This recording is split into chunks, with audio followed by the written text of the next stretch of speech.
Hey! On revient aujourd'hui pour une nouvelle vidéo, encore une fois sur le thème des relations. On aborde différents sujets en lien avec les relations pour vous donner notre expertise, notre observation, notre expérience. Et voilà. Toutes nos vidéos parlent de Oui. relations. Je pense que ça peut être intéressant d'en regarder plusieurs parce qu'elles ont tout un lien quelque part les unes avec les autres. Parfois, si vous voulez aller plus loin dans une vidéo, d'en regarder d'autres, vous allez voir qu'on aborde peut-être le même sujet ou pas tout à fait, ou On ça va apporter des approfondit, nuances qui en sont effet. importantes. Il y a beaucoup de références aux vidéos qu'on a fait précédemment, donc n'hésitez pas à aller les découvrir, comme ça vous aurez tous les outils. Et s'il y a encore des vides dans vos questionnements, n'hésitez pas à commenter et on y répondra soit en individuel, soit par une vidéo future. Exactement. Voilà, on était vachement sérieux pour dire tout ça. Abonnez-vous, Et commentez, likez. partagez, Exactement. likez. Pourquoi On en a besoin pour être plus visible. Voilà. Au-delà de la visibilité, c'est aussi de permettre de transmettre, de transmettre le message à un maximum de personnes. Parce que si en vous, en effet, en regardant ces vidéos, ça vous impacte, ça vous parle, ça vous questionne et ça vous fait prendre conscience de certaines choses, et bien le fait de le partager autour de vous et de nous apporter de la visibilité nous permet d'amener plus de conscience. De peut-être toucher quelqu'un qui n'aurait pas eu accès de lui-même à ce message. Et il y a plein de gens qui ont besoin et qui n'osent pas en parler. Donc parfois, c'est le message qui doit venir les trouver. Voilà. Du coup, la question aujourd'hui est... C'est elle qui pose une question. Apparemment, c'est moi qui pose une question. Et la question est, qu'est-ce que l'emprise ? L'emprise, c'est une grande question parce qu'on en entend souvent parler pour différentes choses. L'emprise, pour moi, si je devais la définir, c'est ne pas avoir la liberté complète de ses choix, en fait. C'est perdre quelque part une liberté de choix. On parle souvent d'emprise par une personne sur une autre. Donc c'est quelque part, quelqu'un vous a destitué de votre liberté de choix. Mais l'emprise, moi je l'entends aussi justement dans cette perte de liberté de choix, c'est que souvent, je deviens le premier qui me génère de l'emprise en fait. Ou pour le dire autrement, mon ego a une emprise sur moi. Chaque fois que je vais m'empêcher un choix, par exemple par peur, de mal faire, de par déranger, c'est ça. de décevoir, d'être rejeté, je suis déjà sous emprise en fait. Et pour moi, cette emprise, elle vient un peu justement par la constitution de mon ego, donc des blessures que je vais avoir enfant, où j'ai eu une perte de choix et une obligation à la soumission quelque part. Donc je pense que nous sommes tous victimes d'emprise. Et même l'emprise d'une autre personne sur nous-mêmes, pour moi, est possible parce qu'il y a ce point d'entrée de nous à nous-mêmes. De notre propre emprise personnelle. Comme je le dis souvent, les choses, les gens, les situations ont le pouvoir que je leur donne. Donc souvent, même dans une emprise avec quelqu'un, et on en parlera peut-être plus tard, je suis le premier en fait à donner l'accès et le pouvoir à cette autre personne. Après, avec une autre personne, il y a l'emprise, on va dire, objectivable ou plus réelle, où là, la personne va utiliser justement une force contre nous, que ce soit une force physique, une force émotionnelle, une force psychologique. On va avoir quelqu'un en face de nous qui utilise un biais pour justement nous faire perdre dans ce rapport de force, parce que pour le coup, il y a un rapport de force qui s'installe, et il y en a un qui vient avoir le pouvoir sur moi, en fait, sur mes décisions, sur mes comportements, sur mes choix. Et là, on peut parler de réelle emprise, quoi. Et justement, qu'est-ce qui est facteur dans l'enfance de l'emprise ? Comment comment elle se développe. Qu'est-ce qui fait qu'une personne va avoir un terrain plus propice à l'emprise jusqu'à aller dans des relations de manipulation avec un ou une perverse narcissique, là où d'autres vont d'une certaine manière échapper à ça. Un peu comme on l'a dit dans notre vidéo, c'est celle d'avant, sur l'intimité. Voilà, la vidéo sur l'intimité individuelle, je pense que ce qui va nous fragiliser, notamment par rapport à l'emprise d'une personne extérieure, c'est la capacité qu'on a eue à définir nos besoins, nos limites, à se créer justement notre identité. Et je pense que par exemple, si dans l'enfance on n'a pas eu cette intimité et cette capacité à construire cette intimité, c'est comme si notre bulle d'intimité avait des failles, avait des brèches qui nous rendaient justement dans ces brèches sensibles à donner le pouvoir à quelqu'un d'autre. Et rien qu'en disant ça, on peut le voir que dans nos relations, finalement, on peut être très souvent sous emprise, même sans avoir quelqu'un qui volontairement veut prendre ce pouvoir-là, quand on va s'empêcher, par exemple, de choisir ou de s'exprimer, ou d'exprimer ses besoins, ou d'avoir peur de déranger, d'avoir peur de blesser, on va venir définir à la place de l'autre ce qui est juste, ce qui est bon ou ce qui est mauvais et pas admissible, quoi. Encore une fois, sans laisser le libre arbitre et finalement sans être dans une réelle relation à l'autre. Exactement. Et pour moi, c'est justement dans l'enfance les traumas qui vont avoir quelque part brisé cette bulle d'intimité.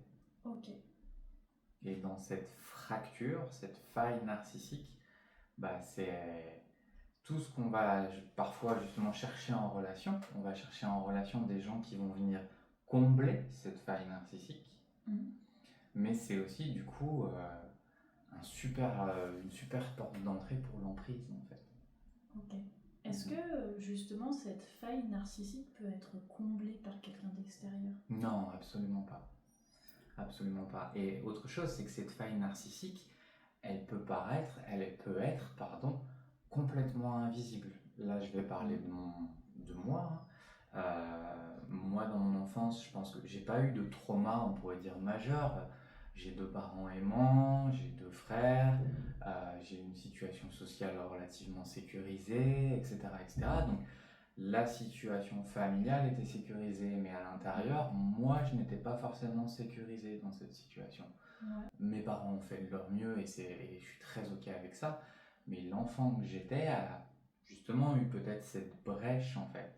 Et j'en ai pas eu conscience parce que quelque part, j'ai protégé cette brèche par des conditionnements et des réussites sociales, familiales. J'ai construit un espèce de mur d'apparence pour omettre cette brèche narcissique. Donc quelque part, j'en avais même pas conscience, jusqu'au jour où j'ai rencontré quelqu'un qui, pour le coup, on pourrait qualifier de narcissique, voire même de pervers narcissique, et j'ai autorisé à ce moment-là cette personne à s'immiscer dans cette brèche. Comment ça se passe en général, l'emprise au départ ? C'est que la personne en face, justement, je vais prendre le cas extrême d'un pervers narcissique, sachant que ça reste une population minime de la société. Il y a beaucoup de narcissisme, on est tous quelque part narcissiques. La différence avec le pervers narcissique, c'est lui, il se nourrit, le côté pervers, il se nourrit de sa perversion, il se nourrit de faire mal à l'autre. Alors qu'on peut être tous narcissiques, on va parfois justement faire mal, mais quelque part sans le vouloir. Alors que le pervers, lui, le fait pour faire mal. Il se nourrit de ça. Donc c'est bien aussi à désolidariser d'un manipulateur ou d'une manipulatrice, où là c'est encore autre chose. On n'est pas sur le même degré de manipulation. Et dans le cadre d'une personne manipulatrice, il n'y a pas cette notion de perversion parce qu'il n'y a pas de plaisir à se nourrir de la souffrance, à détruire l'autre. Par contre, un pervers ou une perverse narcissique va, comme tu l'as exprimé, avoir un plaisir à provoquer la souffrance chez l'autre parce que c'est ce qui va l'alimenter, C'est ce Il qui va va se nourrir de l'autre. la motiver, en fait. C'est une forme de vampirisme. On peut Mais à la base, penser comme il y ça. a quand même ce fond de narcissisme chez tout le monde. Et on peut faire du mal par narcissisme Oui. quand on va, sans même Sans vouloir, faire attention. penser à soi avant l'autre, quelque part. Et cacher des choses, mentir, contrôler. Voilà, il y a cette base de faille narcissique. Et comme tu posais la question, quelque part, on veut combler ça par l'autre. Ouais. Du coup, on omet que l'autre est une ça. personne à part entière et on s'approprie finalement l'autre personne comme étant notre prolongement ou notre miroir. Ou comme tu le dis parfois, on n'est pas en relation avec l'autre, on est en relation avec sa blessure. Avec nos peurs.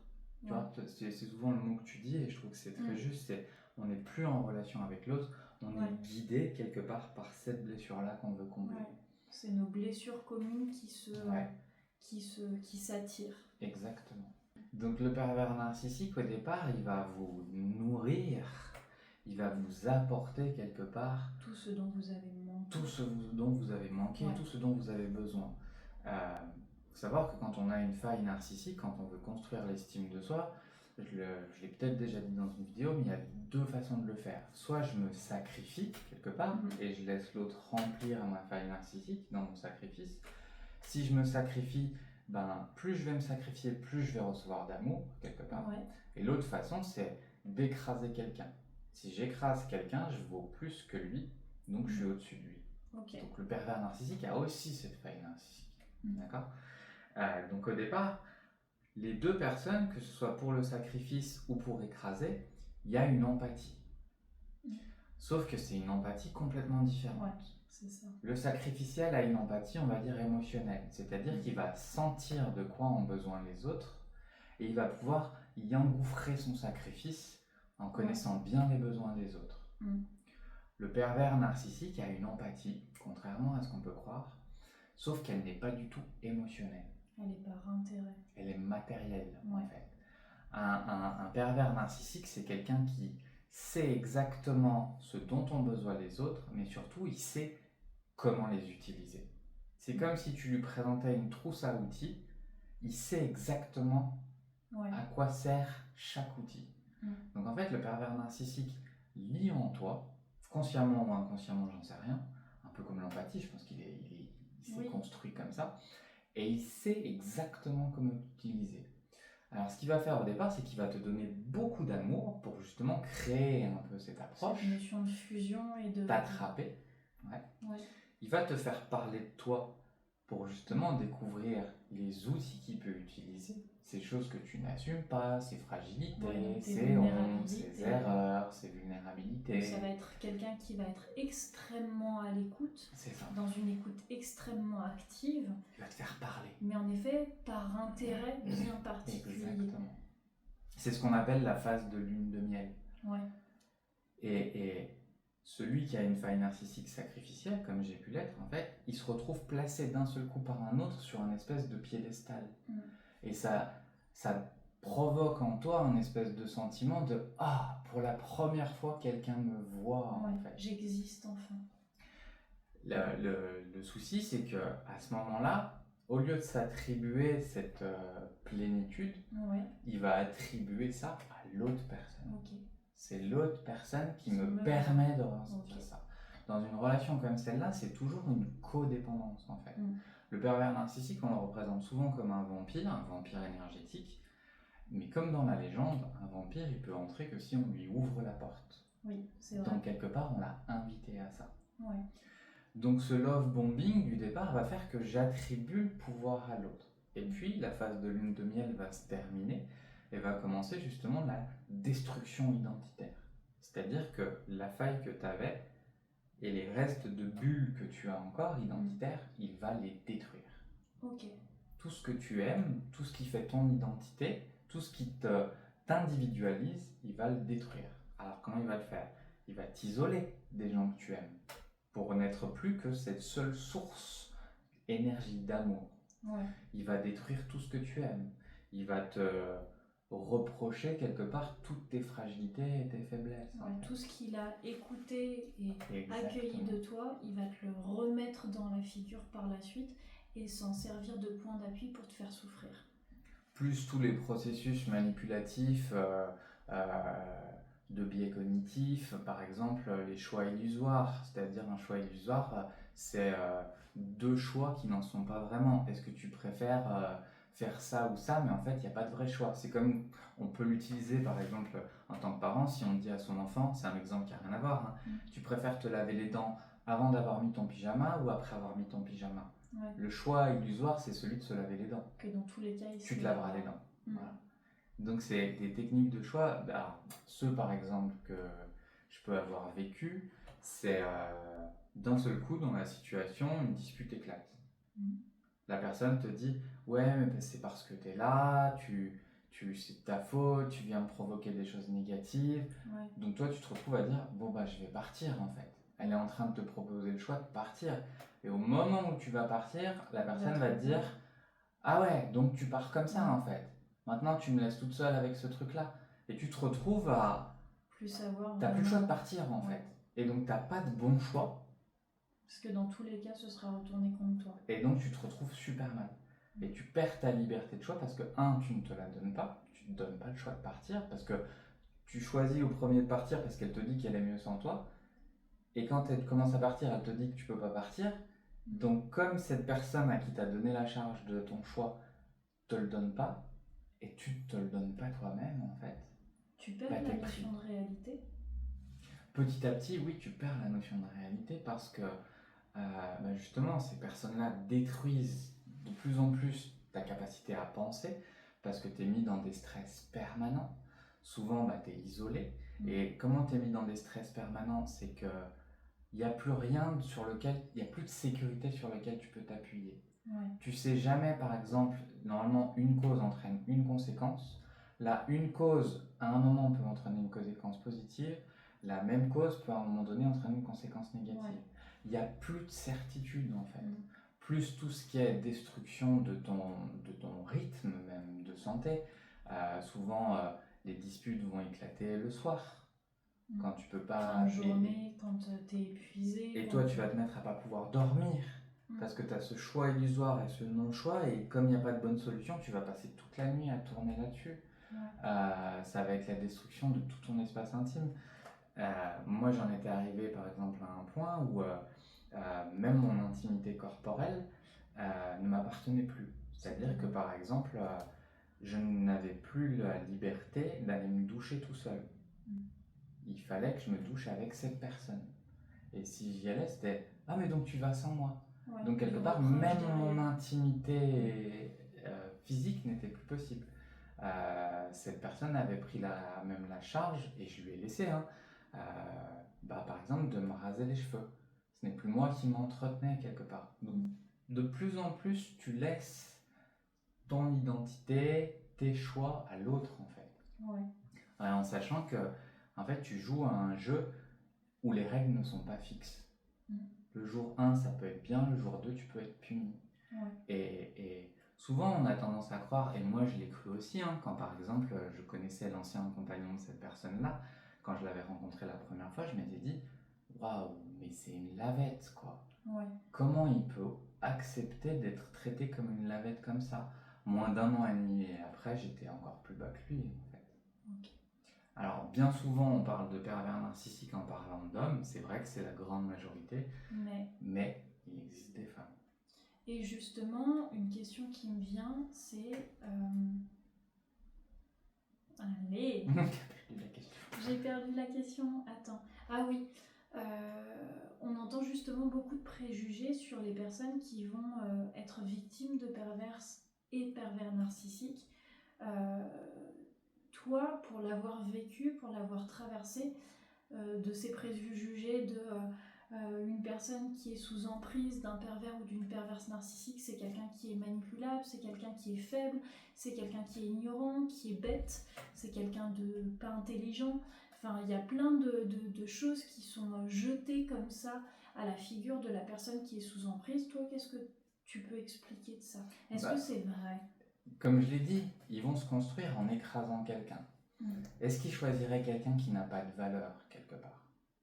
Non, ils vont choisir quelqu'un qui a finalement de la valeur, mais qui n'en a pas conscience. Et puis ça n'a rien à voir avec l'intelligence. Si on regarde par exemple dans les dérives sectaires ou des réussites sociales, les gens qui sont dans des sectes, c'est pas des gens pauvres en fait, ou c'est pas des gens même dits pauvres intellectuellement, mais c'est des gens, oui, qui sont manipulables parce qu'ils ont cette faille narcissique. Ils n'ont pas conscience, comme je n'avais pas conscience, un, d'avoir des blessures narcissiques, et deux, d'avoir conscience de sa valeur en fait, de sa valeur interne. On attribue notre valeur à des réussites, à du sacrifice, à comment je sauve bien les autres, etc. etc. Donc, il n'y a pas ça. Le pervers narcissique, il prend des gens qui ont de la valeur, pas des gens qui n'en ont pas. Il se nourrit de son énergie. Et donc, il ne va pas prendre des gens qui ont peu d'énergie. Ce serait pas vivable pour lui. Et il n'aurait pas justement cette réussite de j'ai écrasé quelqu'un qui a beaucoup de valeur. Donc ils vont pas choisir des gens qui n'en ont pas. J'aurais une autre question, tu es d'accord? Comment on repère? Je pense que c'est avec le recul et avec l'expérience, et en se renseignant aussi, en observant, comment on repère une personne qui est perverse narcissique? On va le repérer à partir du moment où déjà on est capable justement de fixer ses besoins et ses limites. Un pervers narcissique n'accepte absolument pas l'opposition, n'accepte pas le non. Donc à partir du moment où si tu exprimes une limite, un stop, l'autre ne le respecte pas, voire même essaye de te le détruire, de le retourner contre toi, c'est que déjà il y a un problème. C'est que du coup il s'en fout quelque part de ton espace individuel. Tu lui appartiens. Le pervers narcissique, il faut savoir que il n'a pas d'émotionnel, justement. En anglais, on l'appelle le sociopathe.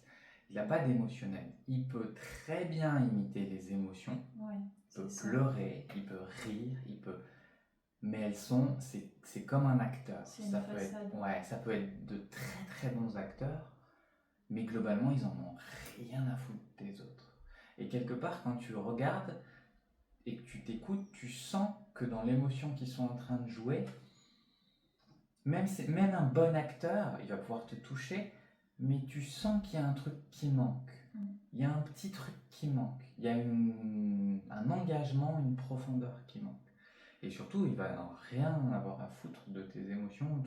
Il va passer rapidement de la joie à la colère, à la tristesse pour essayer de te manipuler justement. Il broie tes limites petit à petit en fait. Un des mécanismes qu'il utilise souvent, c'est par exemple la dissonance cognitive. C'est qu'il va te dire un truc dégueulasse, mais avec le sourire. Par exemple, putain, mais qu'est-ce que t'es conne. Du coup, quelque part, si tu réagis, moi j'ai eu des réactions comme ça au départ, à dire non mais ça va pas en fait, et en fait on va te dire non mais c'est de l'humour, je plaisantais, t'as pas d'humour. Du coup, donc tu te retrouves à ne pas avoir d'humour, et si tu ne réagis pas, bah tu es en train d'accepter qu'on te dise que t'es con en fait. Donc tu vois encore une fois un choix illusoire où peu importe ce que tu fais, soit t'es pas drôle, soit t'es con en fait. Alors que cette réaction, elle est normale de ne pas vouloir que l'autre te dise un truc comme ça. Et on sent très bien que c'est pas de l'humour. Mais l'autre va te le faire gober. Et petit à petit, tout ce qui a de la valeur pour toi comme ça, et toutes tes résistances identitaires, c'est vraiment d'aller jouer le chaud et le froid. Il y a aussi ces deux extrêmes de deux façons d'utiliser la manipulation, où ça va être par le chantage affectif, en disant mais je t'aime, mais t'es important pour moi, mais je m'en sortirai jamais sans toi. Il y a une notion de victimisation. Souvent c'est des personnes, et soyez attentifs, qui vont avoir tendance à se victimiser et à dire que tout est de la faute de l'extérieur, que telle personne ne veut pas de lui ou d'elle parce que pour X ou Y raison, que c'est de la faute de telle situation, que c'est de la faute de telle personne, et au bout d'un moment, c'est ça qui est assez dingue, au bout d'un moment, vous allez devenir le fautif de son comportement. Souvent, c'est des gens qui sont coupés de leur passé. Il y a toujours eu un truc où ils sont pas en contact avec leur famille parce que leur famille c'est des cons, ou ils ont été maltraités, voilà, ils vont souvent ils parler n'ont pas de... d'amis ou très peu. En fait, ils ont toujours une victime. Donc il y a toujours une ou deux personnes avec eux. C'est des personnes où en plus, là où c'est terrible dans cette violence-là, c'est qu'elle n'est jamais en public. Ouais, c'est toujours une fois que c'est toujours dans l'intimité. Ouais. Donc c'est des gens qui socialement, on pourrait dire... bien sous c'est pas possible que cette personne fasse. Ils peuvent même avoir des positions sociales qui leur donnent une validation. Si je vous disais la profession ce serait hallucinant, mais donc on peut les retrouver même dans des hauts niveaux sociaux, des chefs d'équipe, des gens à responsabilité, des gens qui accompagnent des gens, des gens j'allais dire des thérapeutes. Des thérapeutes, donc ils ont une validation quand même quelque part par un système et ils vont dire mais c'est moi qui sais, regarde j'ai ça, j'ai ce diplôme, cette reconnaissance, machin. Pareil, c'est pas des gens bêtes en fait, hein. C'est des gens qui ont une intelligence parce que justement pour survivre il faut réussir à manipuler les autres. Ils peuvent faire des erreurs mais à chaque erreur ils apprennent et ils en font de moins en moins. Donc un peu comme un tueur en série qui va faire une erreur lors de son premier crime, mais petit à petit va perfectionner son truc. Et un tueur en série, on les attrape pas comme ça en fait. Donc c'est des gens qui peuvent être complètement invisibles dans la population, mais qui sont là. Et cette violence, ils l'exprimeront jamais en public. Elle est toujours cachée dans l'intimité. Ou ils vont même jamais l'exprimer directement, ils vont utiliser un tiers pour l'exprimer. Tiens, il y a un tel qui dit que t'es un gros con, machin et tout. C'est jamais direct en fait. Tiens, j'ai parlé avec ma copine, et elle trouve que t'es un gros con, machin et tout. Alors que la copine n'a peut-être jamais dit. Qu'elles n'ont peut-être jamais eu la conversation. Ils laissent pas de traces écrites. Il n'y a jamais de traces écrites. C'est souvent dans des conversations ou dans des choses qui ne peuvent pas être enregistrées parce qu'ils vont utiliser justement la confusion. Vous savez plus si vous avez dit noir, blanc et tout, il n'y a jamais de traces écrites. Ils s'excusent jamais. Ils peuvent s'excuser à condition de savoir que ça reprend un pouvoir sur eux. C'est là où ça vient chercher aussi le côté, donc quand il y a cette notion d'aller chercher le chantage affectif, je te présente mes excuses, je ferai attention, non mais t'as raison, j'ai besoin de toi pour exister, je suis personne sans toi. Et puis l'autre versant, ça va être justement le reproche. Et tout ce qu'ils vont vous dire comme étant vous êtes important pour elle, vous avez de la valeur, la personne ne peut pas exister sans vous, il va vous le rebalancer à la figure en vous disant tu pourrais pas exister pour moi, regarde où je t'ai amené, regarde où t'en es grâce à moi, si j'avais pas été là t'en serais pas là. Et en fait quand le reproche ne marche pas, il passe au chantage et il joue sur ces deux versants chaud-froid encore une fois. Il s'attribue toutes les réussites. Perdre en fait dans comment vous devez vous sentir, comment vous devez vous comporter et vous savez plus. Il va s'attribuer toutes les réussites et il va rejeter sur vous tous les échecs. C'est ça. Il prend tout le positif, même des choses qui n'a rien à voir. Je sais pas, tu as une réussite personnelle, il va te dire comme tu dis, ah c'est grâce à moi. Et en tant que victime, vous allez l'admettre. Oui, en effet, c'est grâce à toi. Tant que tu n'auras pas dit ça, il va pas te foutre la paix. Donc quelque part, c'est là où je dis que tu deviens codépendant. C'est un peu un syndrome de Stockholm. Tu te mets à aimer ton preneur d'otage en fait. Et surtout, tu te mets à courir après cette première sensation que tu as eue de lune de miel. Tu te mets à courir après une image de toi qu'un autre t'a donnée. Un fait qui ressort beaucoup pour expliquer un peu ce qu'est une perverse ou un pervers narcissique, c'est une personne qui est à la limite de la folie et qui justement pour ne pas dépasser cette limite, pour ne pas atteindre cette frontière, va rendre l'autre fou. Mais c'est vraiment une personne qui est à la limite de la folie.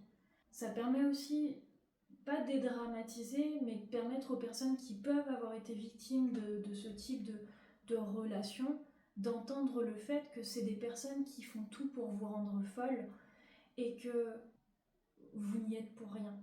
Ouais, toutes ces techniques pour rendre fou, c'est vraiment des techniques pour vous rendre le gaslighting, les départs, les mensonges, la confusion. Ils vont aussi créer justement aussi très vite, ils vont essayer de vous ferrer en fait, de vous bloquer et de créer cette dépendance. Ça peut être, ils vont très vite soit vous mettre sous dépendance financière Oui. c'est beaucoup les hommes qui vont faire ça, soit se mettre sous votre dépendance si vous avez je vais avoir honte besoin, d'abandonner prêter quelqu'un. un peu d'argent, Voilà. je te rembourserai, et souvent la personne va aller jusqu'à utiliser ce que vous avez de financier pour ses besoins, mais il vous tient. Ouais. Parce qu'il y a cette notion de mais je peux pas le lâcher, si je le lâche il a pas d'appart, il a pas de voiture, il s'en sortira pas. Donc l'affect va beaucoup jouer dessus. Ouais. Et il va vite vouloir des enfants, il va vite vouloir créer un lien indestructible. Qui vous retiennent, et c'est loin d'être simple, et c'est... Et je l'ai eu beaucoup entendu dans des accompagnements, mais j'aurais dû m'en rendre compte, j'aurais dû m'en apercevoir, pourquoi j'ai pas réalisé, je m'en veux, j'aurais pas dû aller le laisser faire jusque-là. Mais en fait, il y a une réalité qui est qu'à l'instant T, la personne est tellement sous emprise, la personne est complètement déconnectée de la réalité, parce que l'autre s'arrange pour qu'elle soit déconnectée de la réalité, que la personne n'est plus en mesure de pouvoir discerner ce qui est bon et ce qui ne l'est pas, et à moins qu'il se passe quelque chose de dramatique, ou que sa vie ou celle de personnes qu'il aime profondément comme des enfants soit en danger, il peut aller très très loin, elle peut aller très très loin dans le sacrifice et dans la souffrance de cette relation, et c'est loin d'être facile de se défaire d'une emprise telle que celle-ci. Pour redire, tu vois, ce qu'on avait dit dans la vidéo sur l'intimité, en fait, quand on n'a pas construit d'intimité, ou pas suffisamment, on attribue aux gens qui nous entourent, justement, on ne peut pas leur attribuer de mauvaises intentions. Oui. Et donc, quelque part, on perd le discernement du bien et du mal. Et c'est inconcevable que quelqu'un qui dit nous aimer nous veuille du mal. Donc, quelque part, justement, le cerveau, pour écrire la cohérence, va plutôt dire j'ai mal interprété, j'ai mal compris. Il ne peut pas voir la réalité comme dit que l'autre lui veut du mal. Parce qu'il lui a dit qu'il l'aimait. Mais c'est pas vrai en même temps. Donc comment on sort de ça ? Ouais, j'allais te demander justement. Ben justement, c'est de voir que c'est reprendre une liberté de choix. Comme tu l'as dit, parfois ça peut aller très loin. Hein. Moi, cette liberté de choix, pour vous dire jusqu'où c'est allé, c'est qu'un jour, j'étais tellement mal que j'ai même pensé à me suicider. Et je me suis retrouvé devant mon balcon à me dire, mais je serais mieux en bas, en fait. Et le choix a été, je vis ou je meurs. Et ce premier choix a été un déclenchement terrible, justement, de je fais le choix de vivre.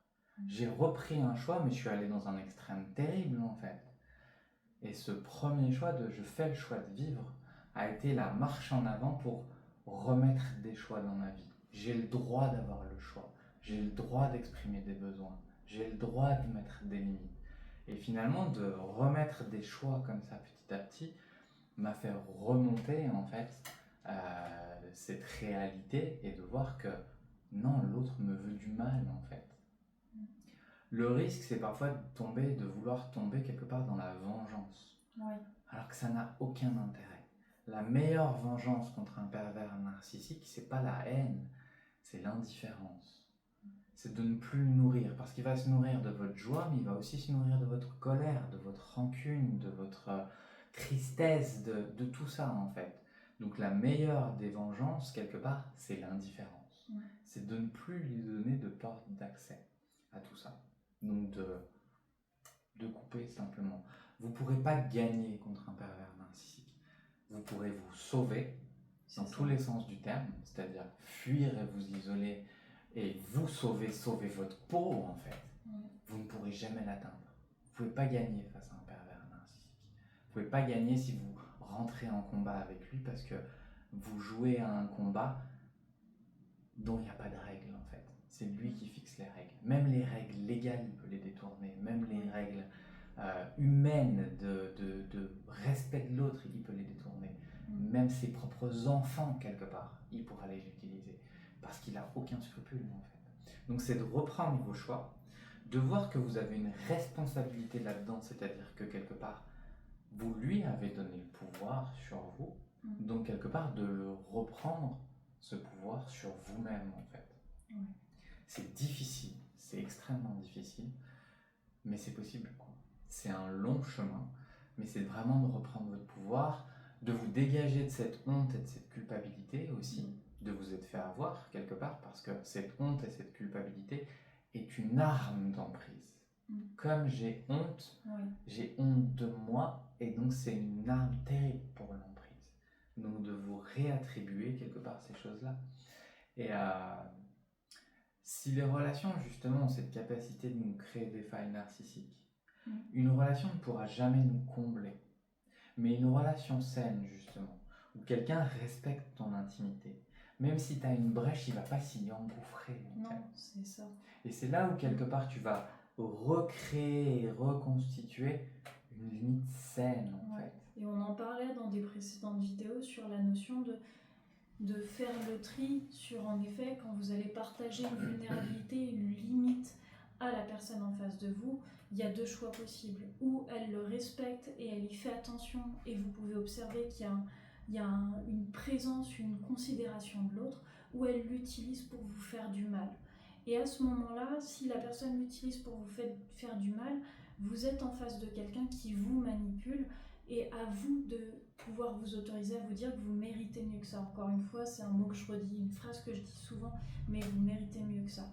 Et j'aurais une dernière question par rapport à ça, c'est qu'est-ce qui, toi, t'a fait réaliser, au-delà de ce que de cet acte, en tout cas cette pensée que tu as eue, comment tu as vraiment conscientisé pleinement que tu étais sous emprise? Je pense qu'on le sait très vite. Moi, je l'ai su très vite dans la relation. On sent qu'il y a quelque chose qui ne va pas. Sauf que comme on n'a pas forcément appris à mettre ses limites ou autre, mais on le sent en fait très vite, même dès les premiers jours, dès les premières semaines, on sent qu'il y a un truc qui ne va pas. On sent que c'est pas sain. Mais chaque fois qu'on va émettre un doute, boum, l'autre va le balayer, va le diminuer, va nous le faire porter, etc. Dans mon parcours, c'est là où on le sait. On a besoin au départ de se le faire confirmer.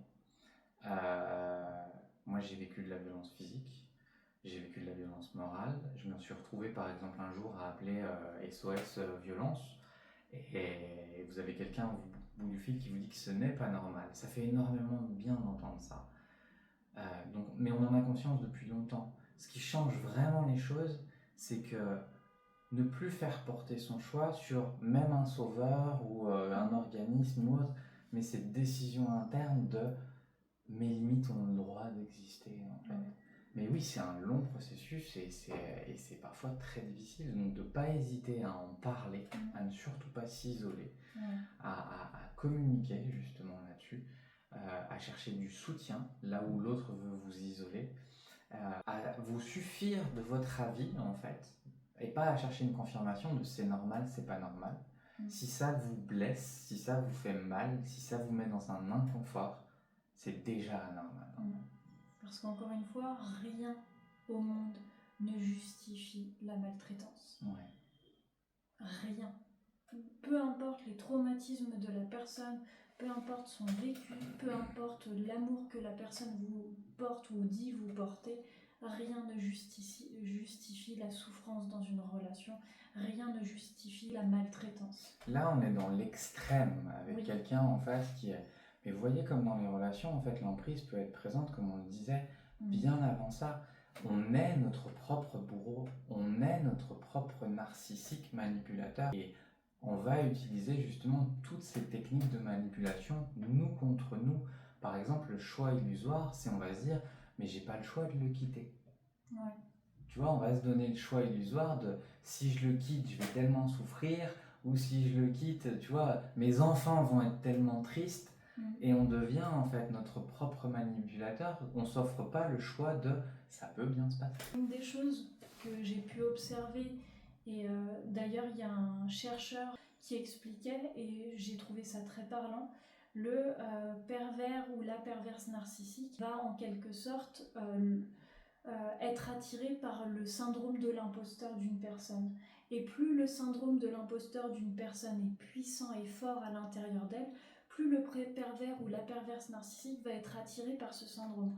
Pour les personnes qui ne connaissent pas ce syndrome, c'est cette petite voix interne qui va tout le temps nous tacler, qui va nous dire qu'on n'est pas à la hauteur, qu'on n'est pas capable, que si on a réussi, c'est grâce à telle situation, qu'on n'y est pour rien, qu'on n'a pas de mérite. C'est vraiment ce bourreau intérieur qui vient nous détruire à chaque fois qu'on fait ou qu'on dit quelque chose et qui détruit notre valeur, en fait, notre estime de nous. Et plus ce syndrome, cet imposteur est présent en nous, et plus la personne perverse narcissique va être attirée par nous comme un aimant.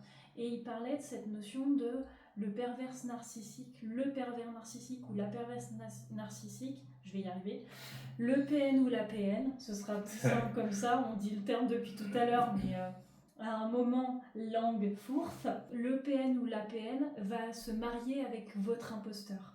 C'est le mariage de l'imposteur et du PN et de la PN. Pour moi, si tu veux, le syndrome de l'imposteur, justement, il peut être un très bon révélateur d'une mésestime inconnue. Exactement. Parce que c'est pas cohérent d'avoir de la réussite si mon estime est basse. Je ne mérite pas.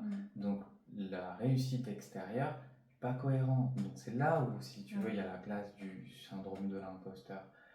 Ou par exemple, c'est là où, par exemple, si je observe que dans mes mécaniques, il y a beaucoup d'auto-sabotage. L'auto-sabotage est aussi un révélateur d'une mésestime. Les addictions sont un révélateur d'une mésestime. Tout ce qui va être toxique dans ma vie est un révélateur pour moi de cette mésestime. Et alors évidemment que le toxique relationnel, de fait, c'est-à-dire avec des gens qui me maltraitent et que je reste dans ces situations-là, pour moi est révélateur d'une mésestime peut-être inconnue à l'intérieur.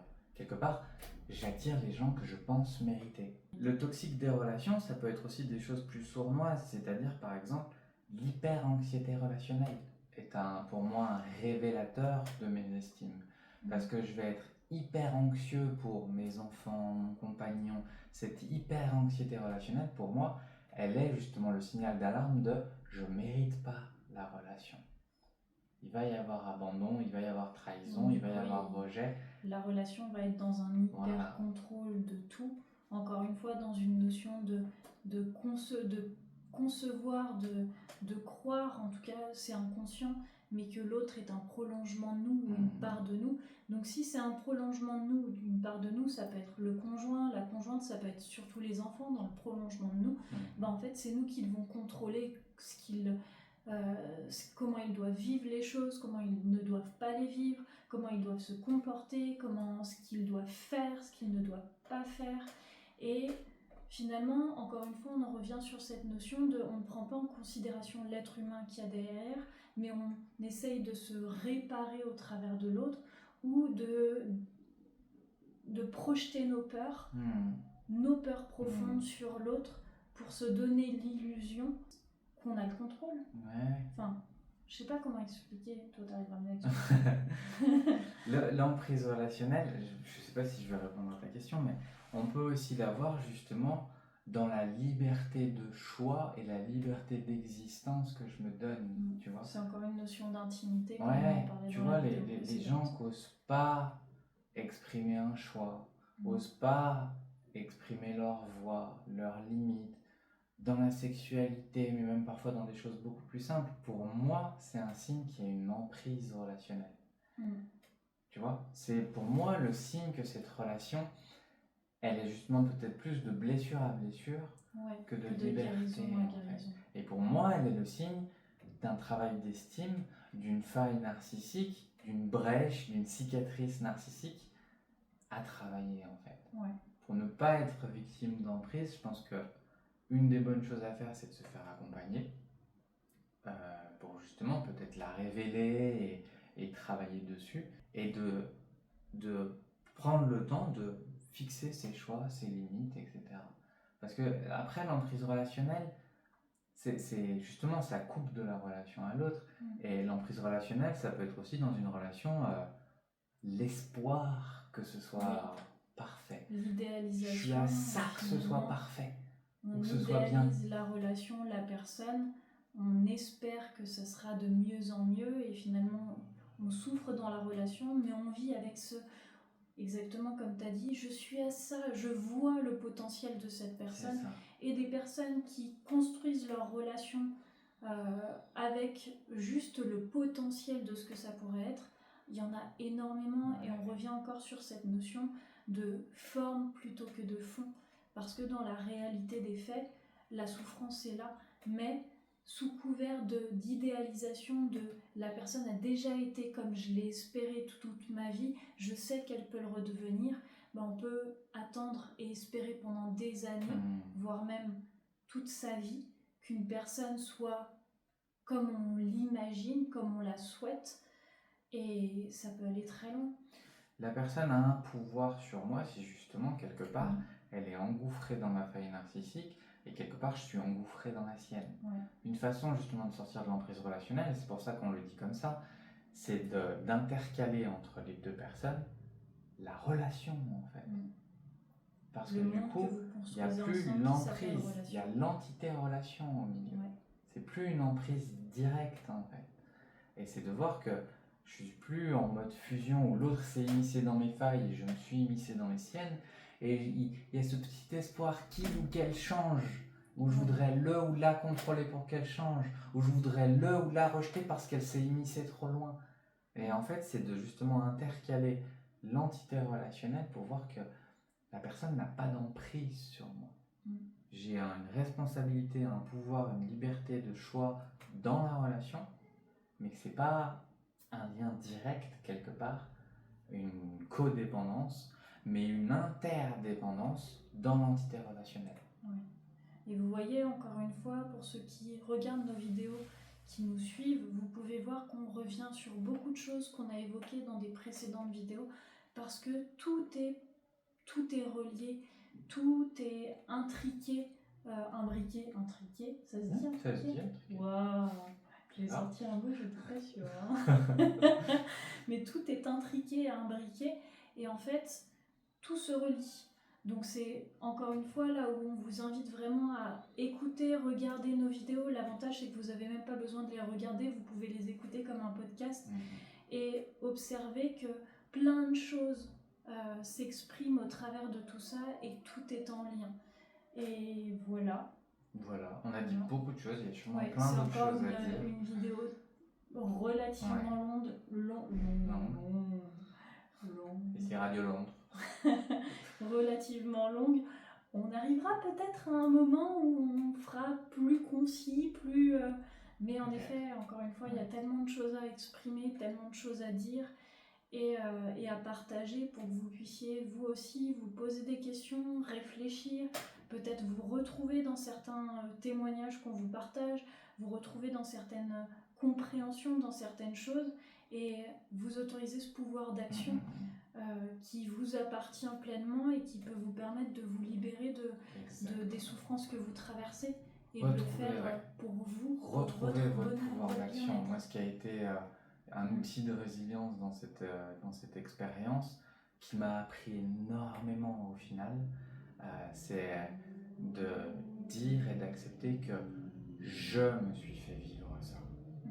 C'était un choix inconscient, mais c'est moi qui me suis fait vivre ça. Donc comme c'est moi qui me suis fait vivre ça, j'avais le pouvoir de l'arrêter en fait.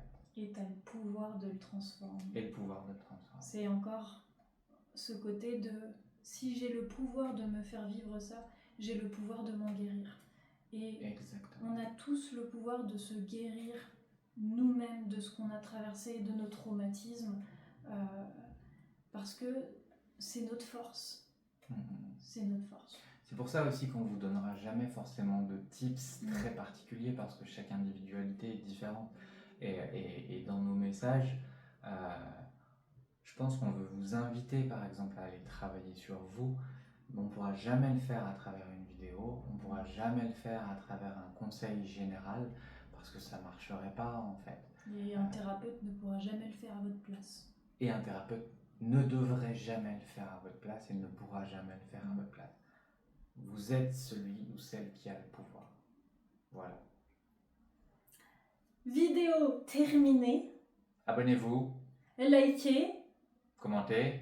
Partagez. On l'avait oublié celui-là. En attendant, Prenez soin de vous. Et surtout, des bisous. Peut-être que je suis loin, peut-être que je suis près, peut-être que je suis loin, peut-être que je suis près. Mais peu importe. C'est ma phrase. Ah, d'accord. En attendant, toi t'as des bisous. Ah bah je peux avoir un bisou d'abord.